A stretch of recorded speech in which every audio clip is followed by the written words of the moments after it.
Halo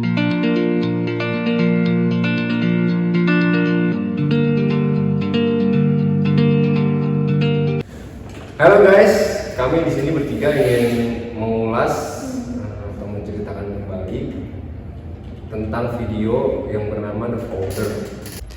Kisah perusahaan dimulai ketika saudara Richard Dick dan Maurice McDonald bangkrut dalam bisnis film. Kemudian pada tahun 1940-an muncul ide untuk membuat restoran yang berbeda dengan konsep restoran lainnya. Seperti yang diceritakan dalam pemutaran perdana The Founder 2016, Dick dan Mac membayangkan cara membuat alur kerja manufaktur makanan dengan cepat dan efisien. Jadi pembeli tidak perlu menunggu lama. Akhirnya mereka menemukan konsep makanan siap saji. Anda hanya dapat menunggu hamburger 30 detik kepada pembeli. Pada awal pembukaan, keduanya bingung, tetapi toko berkembang dalam waktu singkat. McDonald pertama didirikan di California. Mereka ingin merasakan sensasi memesan makanan seharga 15 sen dan mendapatkan dalam waktu cepat.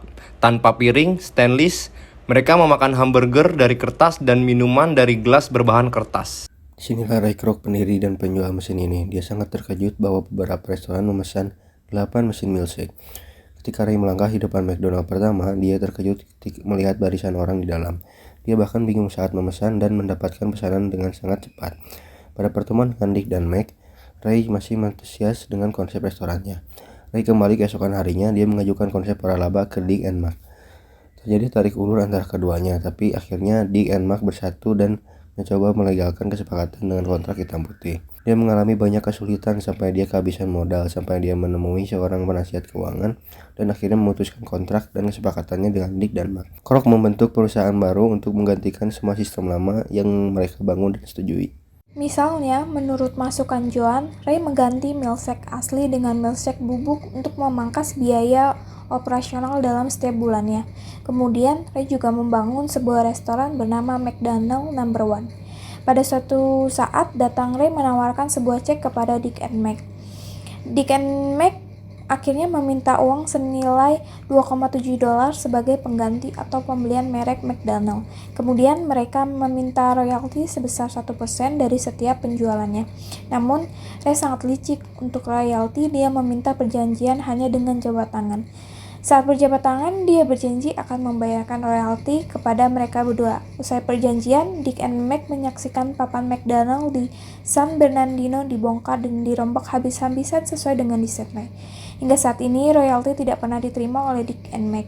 Seharusnya saat ini Ray membayar royalti sebesar $1 juta per tahunnya. Jadi kurang lebih begitulah ya ceritanya.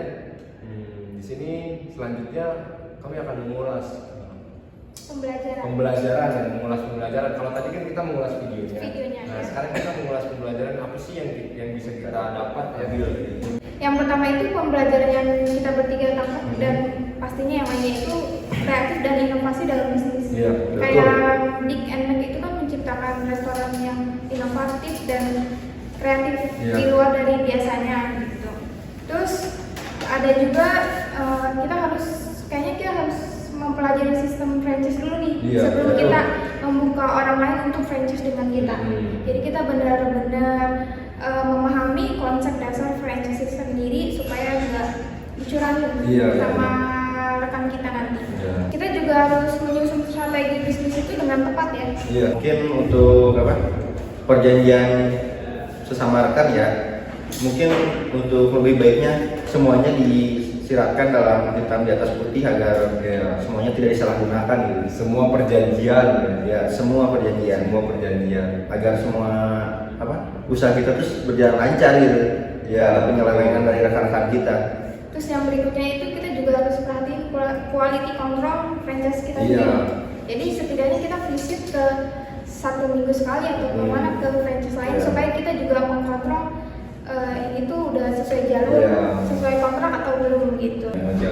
Menjaga kualitas dari franchise tersebut.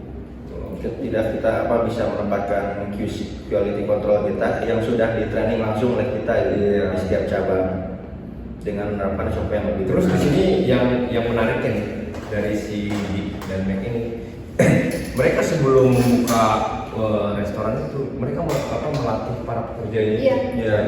Itu analisis ininya. Jadi di lapangan itu tidak terjadi kendala satupun. Di situ ruangan padat, ada beberapa orang dan itu benar-benar padat. Kalau kita salah gerak sedikit itu ada yang tumpah atau ada yang jatuh ya.